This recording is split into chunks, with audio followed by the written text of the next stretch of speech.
if you're like, I have this brand new website, I'm looking at the top 10 for this keyword, I'm going to create the ultimate guide, I'm going to email people and hope they link to me, you're going to be in for a world of pain. That didn't work. Doesn't anymore.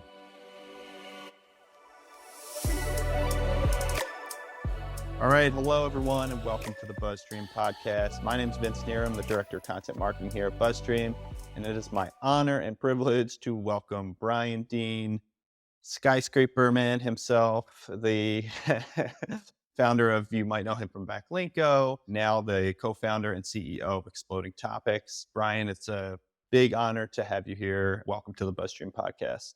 Thanks for having me, Vince. Yeah, so I'd like to start this podcast off with kind of giving a little bit of background of how I learned about Brian, because this is kind of like a really nice full circle experience for me back in, I guess, 2014, 2015, when I was just kind of getting my start in SEO. I actually took your course, the SEO That Works course. That really got me my start, I think, in SEO. I learned a lot of great stuff from that course that I was able to then kind of leverage to get a role at Siege Media, where I really kind of cut my teeth in the industry. One of the things I've always really appreciated about you and the way that you talk and think about SEO and link building and content creation is just how personal you are. And, the content feels really natural.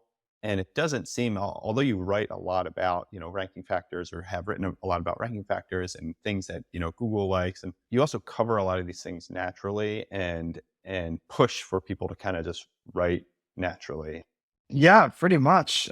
Especially, I feel like more and so I'm nowadays spending less time with algorithm related things. There's like the helpful content update, there's all these updates. I don't really, look at them. I don't really pay attention to the winners and losers. I used to pour over that stuff. There was an update and someone did a winners and losers like Cistrix used to do back in the day. I would be like, oh, okay, trying to figure out the connection between this site that was good, this site that got hit. And it's kind of fruitless, because even if you were able to see the algorithm, like say just Google's like, here you go, here's all the ranking factors, here's exactly how it works, you'd probably do the same stuff, because there's not like ranking factor 18 is some loophole that you can exploit, right? It still has to do the same amount of work. Like they're going to say, okay, we really want authoritative, trustworthy websites. We want brands. So one of the ranking factors, let's say in a way, is like, your brand. Then you got to go build a brand. That's not easy. That's really hard to do. So whether or not, and plus you should do it anyway, whether or not it's a ranking factor. So for me, I don't spend a ton of time on the news of like what's going on with Google.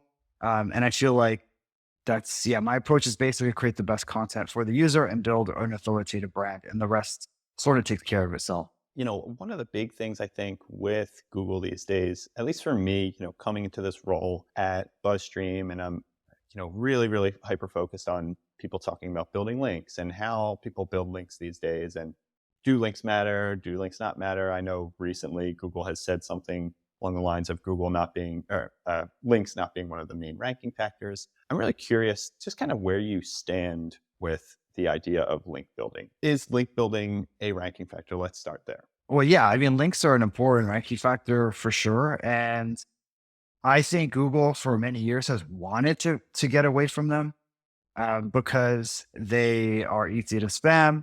They're easy to game. You can buy them. You can manipulate your rank. You can build a private blog network. Like there's a million things you can do to game that signal, but they haven't been able to find anything that's better. Because if you're able, I think they realized is, if you're able to filter out the junk from that, then it's an awesome ranking factor. And before link building was a thing, like in the golden days of Google, it was the best ranking factor because no one was even gaming it. Like imagine when Google first started, the link graph was just natural. Like it's mostly natural now, I think, to be honest, but it was 100% natural because no one was really trying to game the system. So that was 30 years ago almost. So they really have always tried to get away from that as a signal because of all the reasons that we mentioned. It's not just like the number of links. There's so many ways you can slice and dice the value of a link, from old school page rank to the relevancy of the site linking to you, the relevancy of the page linking to you, the anchor text content around the link link velocity, where the links are on yours pointing to your site. Are they all to one page, certain subset of pages, the entire site? Like this is just like a couple things on the top of my head. There's hundreds of ways you can slice and dice that one ranking factor and get value out of it versus like social media, which is just like an S show with signals and posts and likes and comments, and you don't know what that even means. How do you interpret that stuff? So I really strongly believe Google still uses length as a ranking factor, and I don't see them getting away from it anytime soon. Do you do much link building these days? Not really. I mean, we do link building in the sense where we publish content designed to, not designed to get links, but we publish content that will hopefully generate, people will link to us. Yeah. But don't do any like link building per se. I know that's something you've long preached is creating great content that will kind of naturally get you links. And that's something I think in my time with Siege, the strategy kind of more so evolved into that. As we were realizing, passive link building is the kind of one of the terms people use, has been very effective because it builds links naturally. But I think one of the things I run into now in this role is seeing like new sites. And what do you tell a new site when they're like, okay, I have 0 domain authority, and you go on something like Reddit, and all it is people talking about, oh, buy links here, guest posts, buy links on guest post sites, whatever.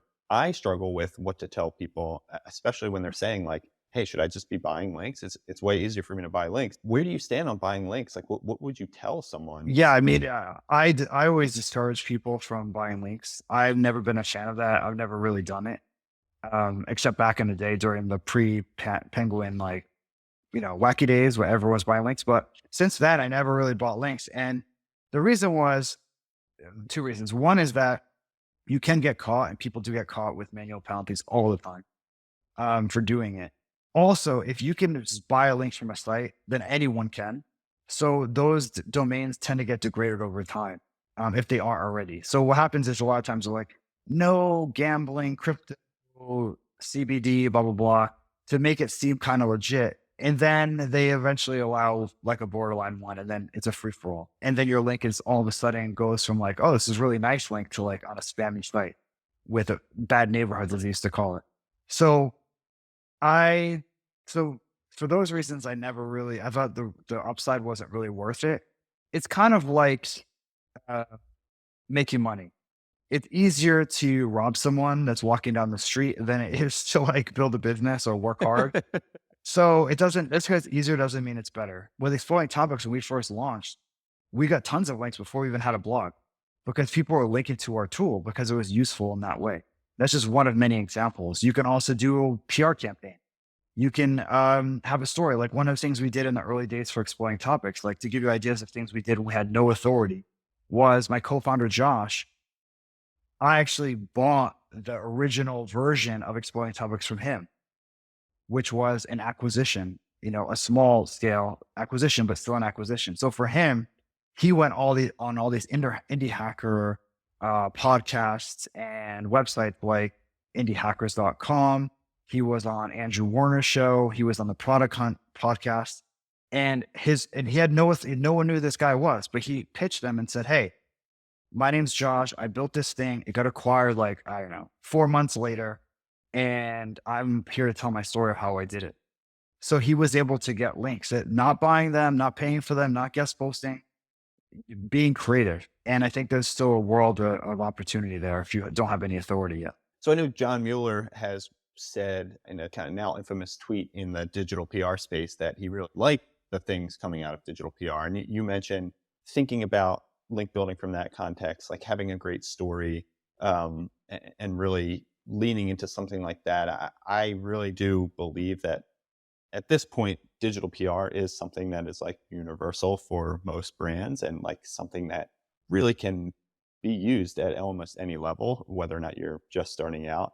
And to your point, like if you can find a great story and find some outlets and figure out the angles and different ways to pitch it, I think that's super valuable for most brands. Would you agree? Oh yeah, for sure. And that if you can do that on day one, then why would you ever buy a link? Because you can get tons of coverage without needing any authority. Because if you have something interesting, especially data or a story or both, then you can get coverage and they're not going to be like, wait, your domain authority flat. Like they don't care.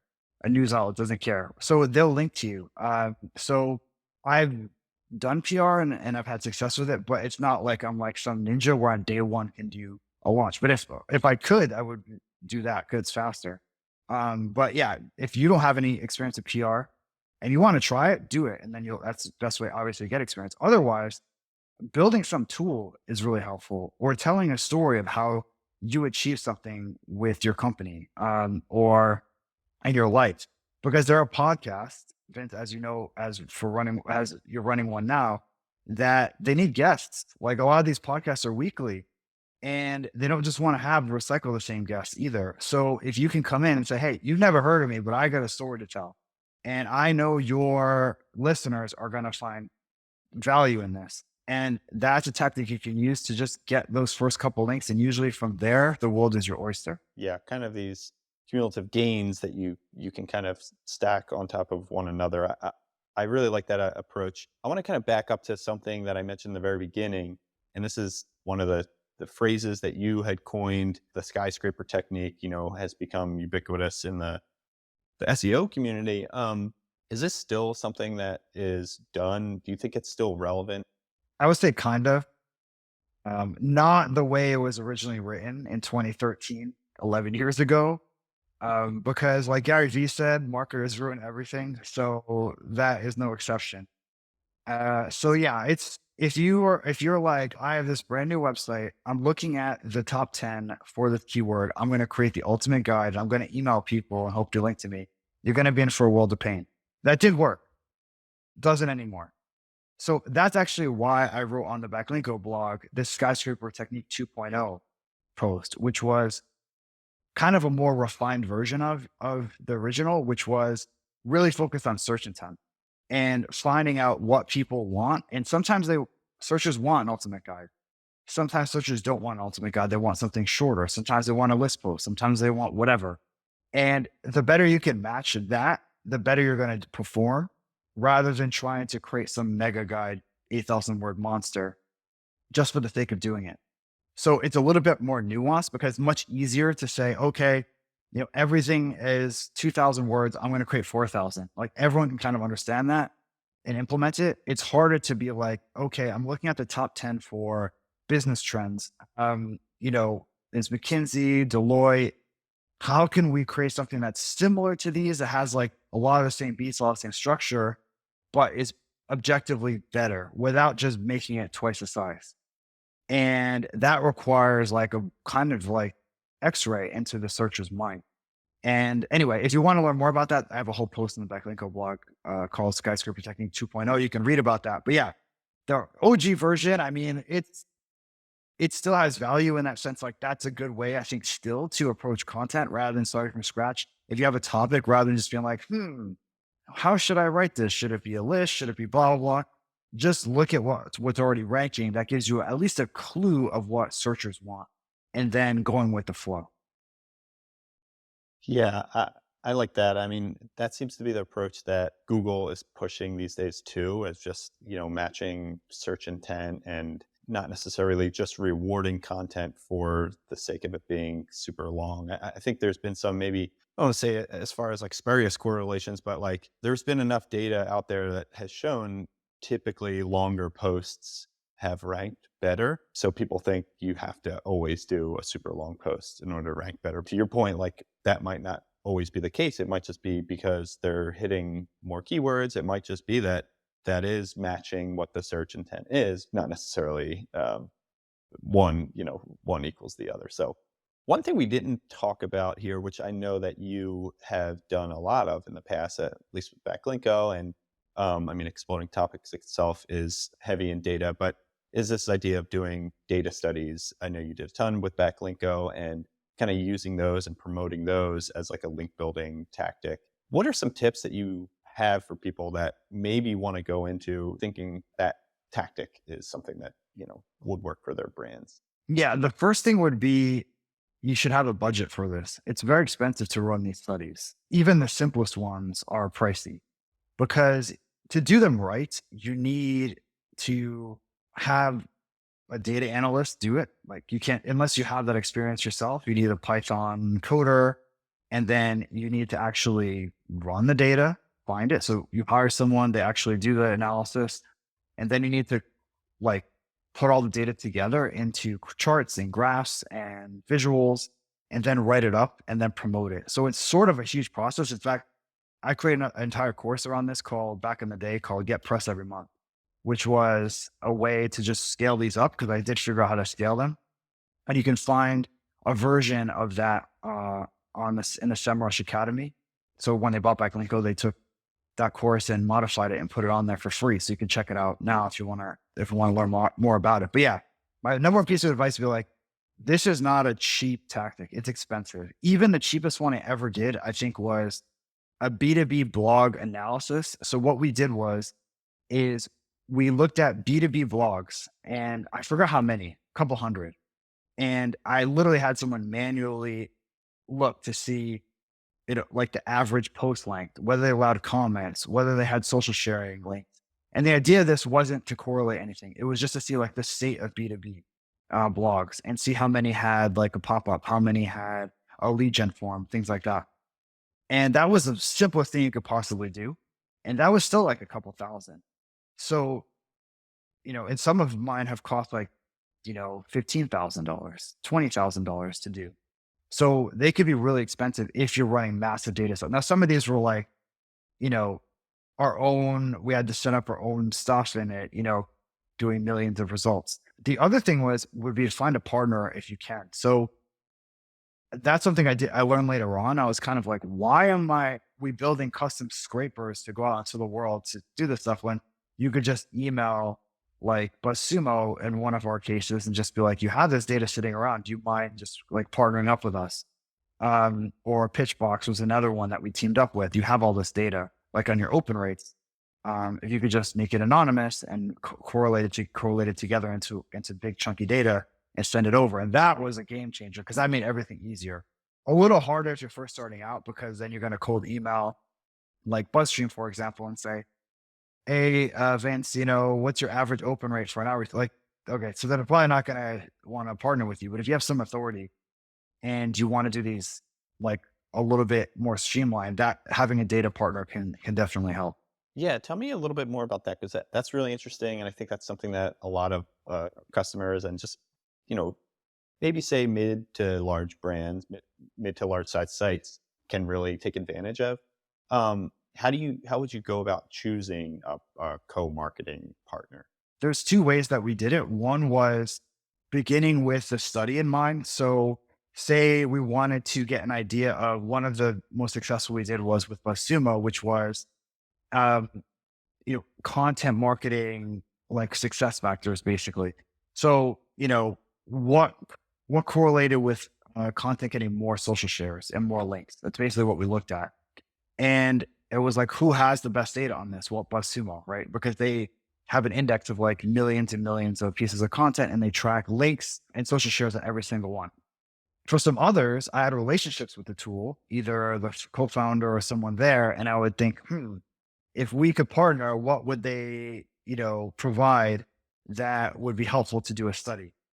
And what's in it for them, if you're asking, is exposure from a totally different audience. So a lot of times they, will, a lot of software tools are good at software, but not necessarily good at marketing. So if you could say, hey, I can send you like hundreds of visitors and all this stuff, it's like a PR campaign for them, but they don't have to do the PR. They just have to provide you some data, which for them is easy. The part that's hard for you is easy for them and vice versa, right? So the hard part for you is collecting the data. For them, it's easy. The hard part for them, a lot of times, is getting the word out. And for you, that's easy. So it's definitely a fair trade and something that you'd be surprised how receptive brands are to doing. Yeah, that's really good advice. I feel like that's something you don't see a lot. And I remember coming across this a bit in just like general outreach where you find these studies being done by people, these partner studies, and you're realizing that there's probably a lot of lots of gain from something like this, especially for these brands that partner with maybe say like a publication. I've seen that where like a publication foots the bill for the survey, but you're partnering with a brand to help the kind of joint exposure. But yeah, I'd say that's very, very underused. I'd say underutilized at this point. You mentioned something that I wanted to touch on again here. So when we do research and we do case studies and we draw conclusions that don't necessarily mesh with the, speaking specifically to like some of the ones that you've done, they don't necessarily mesh with like what Google has come out and said is a ranking factor, for instance. How do you think about how to frame the data that we get from some of these that maybe kind of butts up against something that Google has said or is like an established, ranking factor? Your thoughts on how SEO should kind of take some of these case studies and data studies that we see and utilize them as actionable results? Yeah, I wouldn't. It's a good question. It's a tough one to answer because I did so many. I have experience on both sides where I produced them and gotten absolutely crucified for certain things, and read some that I thought were brilliant, and read some that I thought were complete crap. So to answer your question, I wouldn't read a study and just be like, okay, guys, gather around. Here's what we're gonna do from now on. That's stupid. But you also shouldn't just dismiss a result because it doesn't fit with the narrative that you think is true. A good example is one of the biggest studies that we did that was super controversial was that we found no correlation between site speed and rankings, which at the time was like blasphemous because everything was core web vitals and optimizing your, I forgot even what those metrics like, uh, Largest content for paint. largest, yeah, Alice, yeah, all Yeah, exactly. CLC.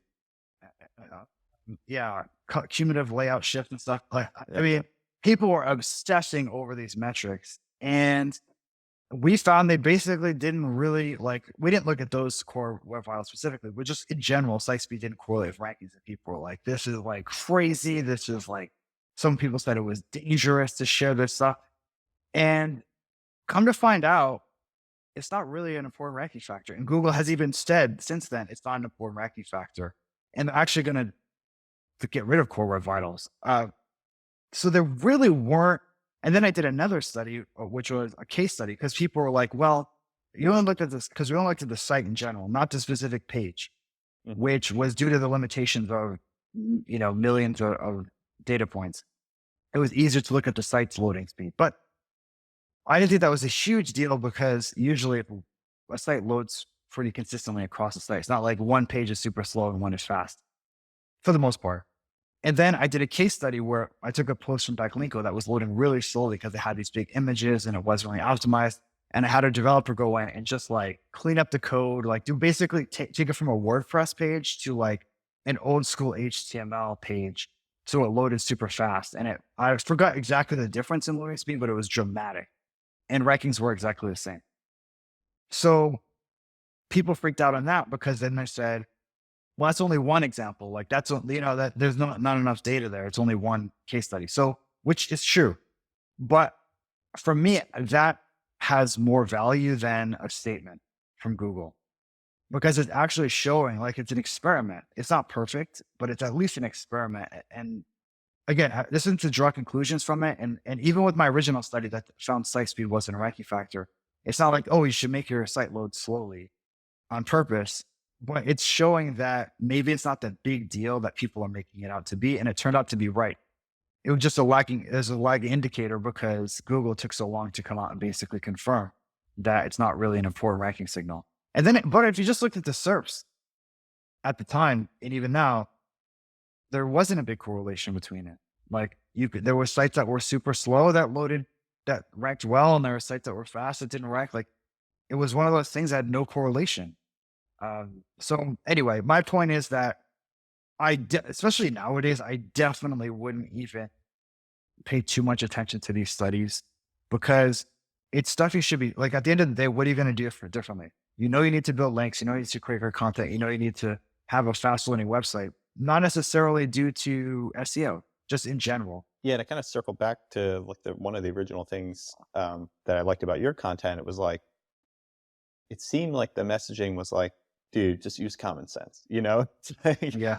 like write stuff for people, and for the most part, like that's what Google wants from us anyway. There may be some technical things that you have to make sure that like you have your ducks in a row, but like they just don't want you gaming the system. They want you writing for Yeah. users. They want you writing helpful content, and like, yes, that may mean getting the keyword in X amount of times, but like that's because you're explaining this in a way that you're going to be saying the keyword, multiple times. So, I just think people tend to overthink a lot of this stuff, and the Yeah. more prescriptive you get, the less way from the user you get. I want to completely jump to another side, but I think this is something that is really interesting about how your mind works. I feel like you have a great like PR mindset for a lot of the stuff too, and I think as link builders and marketers, like SEOs, like you do kind of, it's important to have a great PR mindset. What's the story? How are you going to present your site, your idea,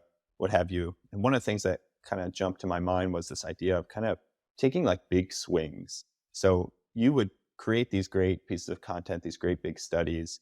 Some of them would, like you said, you get crucified for some of them, but ultimately, like I think, where do you sit on the idea of like any press is good press? Taking big swings is important. It's okay to fail, especially in PR, because I think there is a really nice overlap with kind of traditional link building and thinking along the lines of that. Yeah, I think you should always, if you feel like you're proud of it, you should publish it. And how people react, you can't control that. But I was never like trying to be a provocateur that published stuff and was like, come at me, I was never like that. I'm just not like that. But I also was never letting the mob run my business and say, okay, well, we have this study. It's really interesting, but man, people are going to be upset about this finding because it's just data. And if you don't like it, I don't know what to tell you. And that's really what it came down to with a lot of the studies. The other thing that was good about taking the swings is that I was consistently wrong about what studies would do well and which ones would do poorly. It was always almost the opposite of what I thought. So by putting them out there and just trying, you never know what's going to happen. Like we would work so hard on some of them and they would fall flat, and they would put out one that was like, yeah, it's all right. And then it would do really well. So the important thing is just to like if you can scale this process, try to do it every month. That's why I had that course. It was called Get Press Every Month, because if you have a dialed in process with collecting data, ideas, a good writer, and finding data partners, you can easily do one of these every month. Yeah. Yeah, that's really great. And definitely put the link in the show notes. But yeah, maybe we might have to have you back on at some point to do some of that. Okay. Yeah, because that's really cool. And I think that is something, again, like getting back to the digital PR of it all. Like when I think of these data studies, I slot that into like the digital PR versus kind of link building Yeah. strategy. And Same. again, like I think it's something that anybody can do, as long as, like you said, like you have that strategy, that workflow built in, where you're not overspending on certain things, but over time that repeatability is going to yield extra links. Yeah. That was by far best content perform like by performance in terms of any metric you want to look at, traffic, uh, shares, links. It was always the studies more than the skyscraper technique or any case studies. It was always that. And a good example of like anyone can do it, you don't necessarily need a huge budget, is when voice search was starting to take off. We did the first voice search ranking factor study. And to do that, we literally had someone from the team get a Google Home and just literally ask it questions and record the results. And then go back and see where they got those answers from. And it wasn't always the number one result in Google. And why? Like, and we looked at different factors that correlate, like site speed or whatever. Um, and it was interesting. It was something that like anyone could do. And again, that was a perfect example of like, don't necessarily see the study and start changing our content because of it, but it can at least like start the conversation and be thought provoking about how does this even work? Because if you wait for Google to come out and hand you the algorithm in a scroll, it's not going to happen. So you got to do some like experimenting and see what happens. And that was one that did really well. Partially because it was also like a new trending topic, which helped a lot. And it was the first of its kind. But it was also like anyone could have done that. When I did it, I was actually worried someone was going to do it first.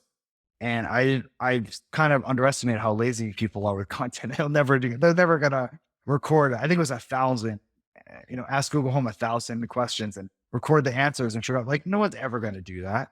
So you don't have to worry. Like, if you're willing to put in that little elbow grease, you'd be surprised what you can accomplish with this sort of stuff. Yeah, you hit on something too that I wanted to talk about, and it's the idea of kind of getting your hands dirty with the data collection. So, like, yes, there are plenty of data sources out there that you can go through. You know, you got your Census Bureau, whatever, Better Business Bureau, but there's manual data collection. There are surveys that you can, you know, like a Pollfish or OnePoll, YouGov, but you can do what you're saying, where it's not everything has data built in, where you kind of have to create your own data. And it's, like you said, having someone sit there and ask Google Voice and Google Home something and record the answers manually. Like, yeah, that takes a lot of time, but like no one's gonna do that. Like you said, I think that's something too that like digital PRs, like it can be tough to kind of wrap your head around how to get the data to Mhm. do something like this. And, you know, don't be afraid to go out, think outside the box. I think some of the most creative campaigns I've ever seen are ones where somebody did the most dirty subway systems or something, where they Okay. like went out and like swabbed, you know, subway seats or like poles, you know, the handrails and Well, stuff, and that's a good sent one. them to, yeah, pick up the germs or whatever. So, um, yeah, I would say that that's one of my big takeaways and kind of aha moment for me, kind of going along my career journey, and kind of backed up by what you said. It's just like you can get this data in interesting ways, and usually that's going to be stuff that other people aren't don't want to do. That was one of my big takeaways from the skyscraper technique, is like you're doing something that other people don't want to do. You're doing that extra legwork, Mhm. and you know it's not always like you're going to one up an existing piece of content, but if you can work a little harder than everyone else to create something that nobody really wants to do, like you're going to have that edge. Yeah. Another thing you mentioned, I think it's a great segue into, you know, what you're working on now is you said, you know, with the voice search ranking study that you did, this was a trending topic that you really kind of were able to jump on and get ahead of. To lead into exploding topics, which you're a co-founder and CEO of now, how and why is it so important for digital PRs and link builders to take advantage of trending topics? Well, the number one reason is that everything will work better that you're doing if the thing is trending. If you did the same exact campaign, the same email, the same people, and created the same content, but it's 6 months later, a lot of times it won't perform nearly as well. The timing is key for this sort of thing. And if you can get at the right time where journalists are paying attention to the space, they're already writing about the space, and you can insert yourself into an existing conversation, then it's so much easier. Everything just works better. It's a force multiplier. So that's the main reason. It's not to say everything you do needs to be on a trend. That's not the case. Like, a lot of our studies were just things that weren't even necessarily on this trending up at the moment, but the best performing ones generally were. Best performing studies generally were on some sort of trend. Like, imagine you're a, a writer for Forbes, like an actual writer, not like a like building Contributing author or whatever. contributing author, whatever they call them, right? Like a legit reporter. And you're writing about AI. You're covering ChatGPT and all these different AI tools. And someone emails you and say, "Hey, we just did a study on LLMs, and we figured out which ones have the most tokens, just total random example. And we ranked all the tokens of all of them. And this is proprietary data. Like, no one's really done this. We figured out, we basically, maybe they asked the GPTs how many tokens. I don't know. They figured it out. You're much more likely to get coverage doing that than just being like, hey, I have some, like, which of the smartphones, have the best cameras, or which smartphones are hold the germs the most or the dirtiest. Like, you're going to get that person's already writing about this stuff. So if you can get on that trend, everything works better. It's not to say they won't cover the smartphone thing, but they're much, much more likely to cover anything related to AI if they're right about tech. And that's the same if you're in the beauty space. Like, if you're, get in front of journalists who cover the world of beauty, and you say, okay, I have data on like 10 beauty products that are taking off right now, you're much more okay coverage doing that than saying, like, we did an analysis of 100 beauty products to see which ones are the most natural or which ones contain toxic ingredients. I mean, that's still an interesting study, but it's not necessarily on a trend. So basically, the story is journalists are obsessed with trends. They love writing about trends. And if you can just ride the trend, it's so much easier than trying to push a boulder off a hill. Yeah, great advice. I feel like exploiting topics is maybe something that not a lot of kind of traditional digital PR folks utilize, and I think they should because there are some places to go for trends, but for the most part, I think a lot of people just rely on like opening Google News and seeing what Mhm. people are talking about. Does exploding topics have the ability to kind of uncover topics in a quick enough way, or that digital PRs would really kind of benefit from having a subscription and really being, keyed into the different exploding topic reports? Oh, yes, absolutely. I mean, we have tons of digital PR customers, and what sets us a little bit apart from Google daily trends and Google Trends in general is that we're more focused on longer term trends, not fads. Both are actually helpful to know if you're in digital PR. So if you want to, know what's happening like today, this exact moment, then Google Trends, Twitter, X is really good for that.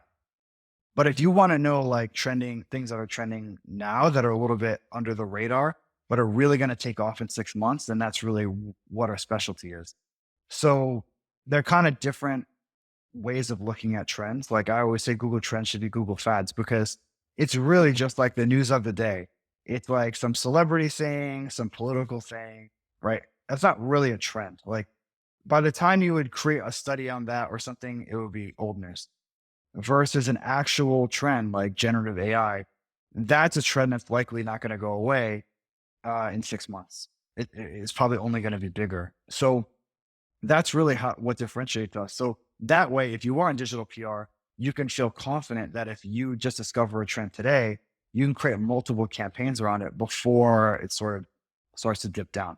Yeah, so the workflow really looks like, you understand your industry, get into exploring topics, figure out which applicable topics are trending, then kind of 3 months, 6 months out, you're kind of determining, okay, what's going to be my like big piece I'm going to do? Should I do like a big data study? Should I do a couple different pitches to different reporters that are talking about this?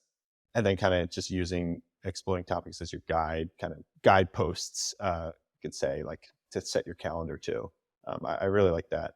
Um, One thing that I think about a lot with, especially exploring topics and just trends in general, are this idea of like the zero search volume keyword and something that is Mhm. not necessarily big now, but will be in 6 months. I know as a client, or sorry, as an agency, it was always hard to pitch something like that because Yeah. it didn't have search volume, right? Like there was no traffic value or whatever metric you want to put on it. How do you recommend people think about that, or kind of present that to a client or a website or whatever C-suite, if you're trying to get something pushed through that has value, will have value eventually, but maybe Mhm. not right now. Well, yeah. I mean, the number one thing I would do is rather than trying to say like this will be the next big thing, which is very difficult to prove, is show other metrics of the topic being popular, right? So if something shows up in a tool with zero search volume, then it doesn't, as you know, it doesn't necessarily mean that it's zero search volume. So you can say that to the stakeholder, but they're going to be like, okay, but it still shows zero there. But if you can show that, this many posts on videos on TikTok, or even one video on TikTok has a million views about this topic, then all of a sudden you have some data to back you up. And especially if you show that usually especially nowadays, the discovery process is like I discover something on social media and then I Google it to learn more. And then you'll say, well, this is a really lagging indicator because on TikTok it's already kind of a thing. So pretty soon people are gonna be searching for it in Google on enough numbers in enough quantity where these tools will start to pick it up. So I wouldn't just go in and say, look, zero search volume doesn't mean zero search volume. It could be huge. Usually there's something you can rely on data wise to show them that this is actually a thing. Now, the real opportunity is that it's going to be likely even bigger in the future. Yeah, I really love that, and that seems to kind of be my mind, kind of the role of exploding topics, especially in like the SEO realm going forward. I don't think, at least exploding topics doesn't pull in like social metrics, right? It's Yeah, mainly no. kind of search, and yeah. So when you're talking about, there are those social metrics and social platforms that you might want to look at for some trends, but exploding topics does a great job of kind of tying it to search, I think, and being able to kind of anticipate where these topics are going, and you kind of build a Yep. strategy around that and be a little more confident, I'd say, around whether or not it's a flash in the pan, or um, gonna be sticky. How can link builders, like digital PR aside, where you're kind of creating creative campaigns, where does like a more traditional link builder, do they play into exploding topics at all? It's probably not the best fit for them, honestly. I don't know if that you get enough value from it as just straight link building. Uh, if you're not doing a PR element. If PR is part of your approach to link building, then yes, it's super valuable. But if you're like, doing like resource pages sort of thing, not really. It's a little Yeah. overkill for that job function. Yeah, I mean, I would say, thinking through it, like, it probably does play really well into the kind of passive link building approach where you're building Oh, for stuff that that, you know. it's awesome. We use it for Yeah. internally for our own passive link building. Yeah, And and just to clarify, yeah, that passive link building, meaning like you're writing a great piece of content that ties into search volume, where yeah, you have enough authority to kind of rank for it, and then you're gonna generate links organically as people kind of search for that term, and that helps you rank higher, which helps you generate more links, and it's kind of this nice flywheel. But yeah, sorry to interrupt. Just yeah. wanted to No, that's clarify. absolutely right. I didn't think of that. It's a good point. Vince. That for that approach, it's really helpful. It's actually necessary, really, because if you want to use this strategy of creating content that is designed to get links, if you are late to the party, it's going to be hard to get into that flywheel because someone else is already in it, right? Or multiple other sites are already in it. So first, that is where like weeks can make the difference between that succeeding or failing. So for Yeah, sure, we use it internally all the time. Some of our best content when it comes to this sort of passive link building are related to trends. And even at Backlinko, to give you an example, when exploring topics, we found Clubhouse early on. Remember that social network? And on Backlinko, I wrote a big piece, which was like Clubhouse user stats, like how many users they had, how fast it grew, anything that we could find on it. And like the next day, got a link from the Guardian. Didn't do any email or just boom, like that. Now it's like a rare case. It's not, your results may vary and whatnot, but and that got a lot of links actually over the course until Clubhouse obviously like declined. But for a while, it got a lot of links, and the only reason was it's because we were first. If I published the same thing like a month later, that Guardian piece would have cited somebody else, and then that somebody else would have ranked and been in the flywheel, and I would have been on the outside looking in. So that's super important to be on top of these trends.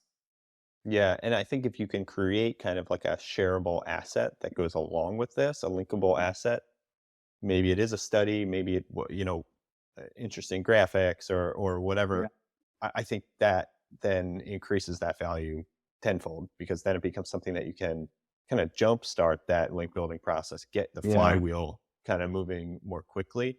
That's something and I haven't seen a lot of people do this successfully, but I've always preached that as a strategy. So it's looking at your exploding topics, kind of figuring out what is trending in your industry, kind of deciding, okay, am I going to create some creative study that by 6 months from now, we're going to be the top, ranking great post for this, the go-to post for this. Or do we want to, come up with a couple different smaller pitches? Maybe we're going to pitch some quotes to journalists about this mhm, trending topic that we know and we want to get ahead of. So yeah, thinking about this strategically, I think that's one of my other big takeaways from talking to you here is, um, even if you are kind of a reactive PR, um, it it still will behoove you to pay attention to the longer trends, and the thing might not be peaking right when you're pitching it, right? So like keep an eye on these trends that you're pitching and make sure you're going to ride them out as far as they Yeah. go. Yeah. Yep. For sure. Especially when it comes to that passive link building, because the trend is also the journalist searching for this stuff. And with something like Clubhouse, that didn't last very long. So that was one where it got a lot of links in the beginning and then it went to zero. So it's still a success, but ideally you'd be writing a topic for years, right? And it would still be trending. So if you kind of capitalize on a fad, you can get a couple links from this sort of like outreach, getting journalists to cover your thing, but then it's old news very soon. Versus if you're covering things that have long-term traction, journalists will be searching for data sources for years and find you and link to you over the long term. And that's where those real like 1% pieces come along that you publish it, and it just kills and crushes over years. Like, I've seen a bunch like businessofapps.com is a good example of this. They publish like some early TikTok user things and just like thousands of referring domains to this page. And it's well done, but I mean, it's disproportionate to what it is. Like, it's literally just like a collection of stats base. It's like really a stats page. And it has like, I don't know, 2,000 referring domains, something crazy like that. So, and that's because they got in on the trend early. They were one of the first to do well with it. And then it's still going. Like, TikTok's still a huge thing. So they're still getting links every single day to that piece. Yeah. I mean, I guess one of the last questions that sparked here, I'm going to leave people with is just this idea of like topical relevancy and like how, because this sounds great, right? Like all you got to do is ride a trend out, like, be the first to publish, but it's not always that simple. It's not always that direct because you might not be the most relevant site to talk about a topic. Yeah. I mean, even backlinko talking about Clubhouse, like there's an intersect there, right? Like it's, you talk a lot about social media, it's a social media platform, but like, Yeah. even that to me, like my gut is like, there wasn't like an immediate connection there. Yeah. But it still did well for you. And so I would just ask, like, how do you recommend people, think about these topics and their relevancy and like when how do you measure that relevancy? Like when is it too much of a stretch and like can that hurt you? I guess is kind of where Yeah, this I think starts. it can hurt you, honestly, like brand wise and SEO wise, because you're building up authority in this unrelated topic. Like, remember back in the day, people did those scholarship links. So that hurt a lot. That probably hurt more sites than it helped in the end because sites get absolutely hammered for doing that eventually. And that's because they didn't care what they're getting links from. Like the Toronto School of Auto Repair, like getting a link to, a restaurant. Like they didn't care. So for me, I always try to like a Clubhouse is kind of probably the most I would stretch now in terms of relevancy. Cause you're right. It's not directly related, but it's indirectly related. If you go one more degree outside of that, I think it's not good. So for example, exploring topics, we published a few months ago, a stats page on texting and driving and all the dangers of texting and driving and like all that stuff. And then I eventually was like, you know what? This doesn't make sense. This is stupid. So we deleted the page. And it was one of those things where you could like wrap your mind in a pretzel and say, well, it's texting, which is technology, and we cover technology. And well, you could do that like Yeah. craziness. You could justify anything is related to anything if you really try hard enough. But common sense wise, I was like, this is just dumb to have on our site. So we just deleted it. And I've done that for posts on Backlinko. I've done that for posts on exploring topics where you get all excited, you justify it. And then when you see it live, you're like, this doesn't look right. It's like, doesn't feel right. So we deleted it. So I would say definitely stick to relevancy. But the problem with relevancy is that, like you said, Vince, how do you measure it? You can't. There's no objective measurement for how one topic is related to another. It's all up to your own judgment and discretion and how liberal you are with that. So for me, I'm more, as I do this longer, err towards the sides of things being very relevant because I think it just works better. It's better for your brand. And I bet all the stuff like works better for SEO is the content pieces you're publishing are related to what you do. Yeah, I talk a lot about this like matrix, this imaginary matrix of like high authority and high relevancy versus high authority, low relevancy, high authority. So I think there is probably some measure that Google looks at where it's like, yes, getting highly authoritative, highly relevant links is like the gold standard. But what about those high authority, low relevant? Like you're getting a link from whatever, the Guardian or something. That's great, but like that's just like a general news site, right? Like Yeah. ultimately, the link that's going to really be more valuable is that one that's like in your niche, from a Yep. For for sure. whatever SEO site for backlinking or something. So yeah, I think there is something to that, and I haven't really wrapped my head around exactly how what Google looks at for that sort of thing and quantifying relevancy, but I'm sure there is something. Oh, they can do it. I just meant like the mere mortals trying to figure out relevance. Yeah, I'm sure they have. I mean, they've been talking about that for a decade plus about link relevancy and how you want links from relevant sites. So for them to talk about it, I think they have a metric behind the scenes that determines that. Yeah, yeah, for sure. Well, Brian, man, I really, really thank you so much for your time here. I probably went a little over what we were initially expecting, but awesome conversation. I love talking about this stuff. Talk to you for days about any of this stuff. I know you got so much knowledge, and like I said, maybe we pull you back in one more time to talk about data studies or something. But I will link out to Exploding Topics, some of these other sites and courses that we talked about in the show notes. But big thank you again, Brian Dean, the CEO and co-founder of Exploding Topics. And thanks for coming on the BuzzStream podcast. Yeah, thanks for having me, Vince. All right.